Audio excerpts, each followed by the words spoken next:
Here we go. We are live. You see it? Yes. Yep. Hey, we are live here. Naima with Pussy Money Media here with our premier global sponsors of the Sex, Shame, and Healing Summit, Mr. and Mrs. Kevin and Belinda Porter. Hey, Kevin and Belinda. Hello, how are you? Woo. Hey. Kevin and Belinda are in Syracuse, New York. How is it out there right now? Is it still a mess? It's a little bit snowy. It's not bad, but it's still snowing in April. Yeah, it's cold. I'm very grateful that you two have carved out some time to be here with us today. And I want the people who not only are going to be watching this video, but the folks who are going to get a chance to hear you guys' story live when the Sex, Shame, and Healing Summit launches on Thursday to get to know you. I felt like you guys were, and you guys know this, I told you, were a great unicorn sponsor because, you know, sex is always painted as this young thing, young people and, you know, single people who are on the prowl, you know, and I just thought it was great that we not only had a couple, but we had an older couple, a more mature couple who's been married for over 2 decades and has really seen many moons and many suns and the ups and downs of marriage. Yes. And so I'm really grateful that you guys are so open too to share with us so honestly the way you have in your sex story that's going to be a part of the summit, but to share with us live here and now about what it's been like for you to enter the gray zone of marriage and some of the what some people might call unorthodox ways of restoring the passion and fire and what Kevin calls hot sex for a lifetime into your marriage. So where I would like for us to begin is, first of all, and we'll be here for about 15 minutes for those of you who are watching this as a replay. What I would like for you guys to share, first of all, is because you guys are sex and relationship coaches, and there's a reason behind that. So I want people to know the backstory to how you guys even became sex and relationship coaches and why you're so uniquely qualified to help both singles and couples restore their connection and passion and sex again. So I'd like for you to share with us individually what your sexual realities and experiences were before you met each other, and then how that impacted how you got, what it was like when you guys finally came together as a couple. Belinda, why don't you start? Well, I did not have a lot of experience before we met. I had one other partner, a college boyfriend that I was sexually active with, and that relationship didn't last much. I didn't really date much. Didn't have a heck of a lot of experience before I met Kevin. And then when we first met, things developed slowly in some ways and quickly in others. Things were very good at first. But then we just kind of settled into patterns where other things took priority. But the other thing is I was pretty conventional when it came to sex. I was part of the vanilla world, and I was that way for most of our marriage. Share your story? Sure. Before I met Belinda, I lived in a different city. I lived up in Boston, and I had an absolutely exotic relationship while I was there. It was something that was just an incredible experience for me, both sexually and emotionally, and we shared a great life together. Then one day she told me she was going to leave, and it devastated me. I was having just this great relationship. So when she left me, I was really in a bad state for several months. I was able to procure a job outside of Boston, moved down here to the Syracuse area, and it gave me a little bit of distance because I was still relatively close to the other woman. And coming to Syracuse was, for me, ending that relationship. Okay, because so it started where you were dating the other woman and Belinda simultaneously? No, actually, I hadn't even met Belinda. Okay. I didn't meet her until I came down to Syracuse. Okay, got it. And we actually met at the same employer back in the days when you could kind of be involved with your fellow employees. We started a relationship, got married after about a year and a half. And then, as she mentioned, we entered a long slope of just being very familiar with each other and things becoming gray. And we reached a point where I just could no longer live with this grayness. Mm-hmm. I needed something more. So what caused the grayness? What caused the grayness? Well, there were several factors. The grayness was already developing when I developed breast cancer in 2002. Mm-hmm. The treatments from the breast cancer affected me physically, which affected our sex life. But the grayness had already been developing there. Some of it was that we just didn't make our relationship a priority. Mm-hmm. Everything else took priority: work, hobbies, volunteer work. And some of it was the fact that sex had become routine. Mm-hmm. A lot of our life had become routine. It got to the point where the fire and the spark were gone.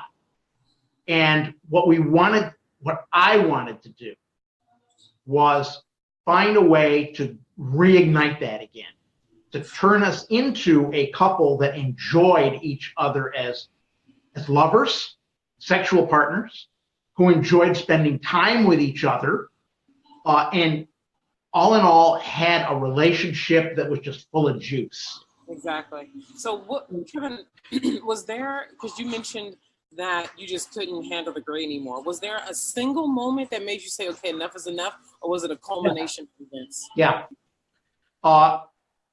Actually, it took place over about 2 weeks. I've been an outdoor adventurer a lot of my life. Belinda had set me up to go on a dog sled expedition up in Canada, which I should have absolutely loved.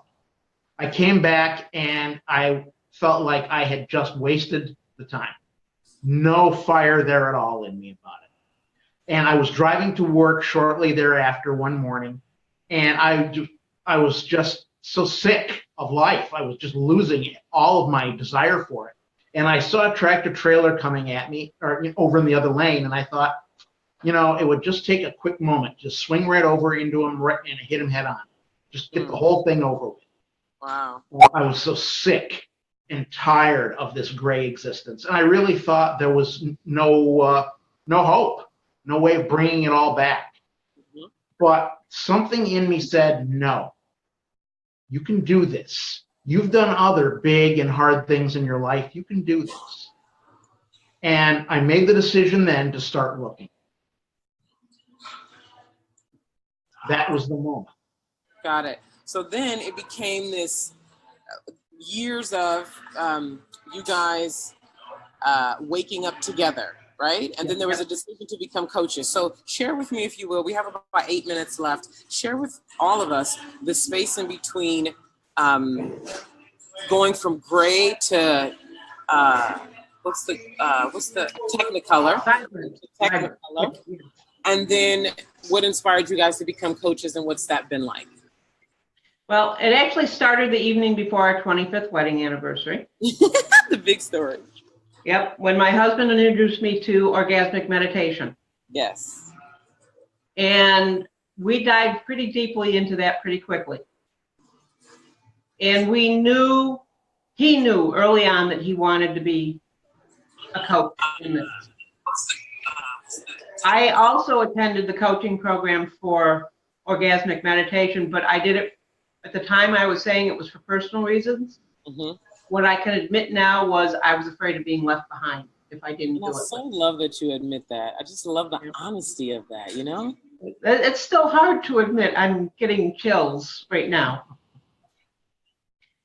And I think that it was kind of a catalyst for everything. If I hadn't gone through that program with him, I would not have experienced the change I've experienced. I am a completely different woman from what I was 5 years ago. Yeah. I was a wallflower 5 years ago. Yeah. I just did not interact with people. And now I'm a sex and relationship coach. Yes.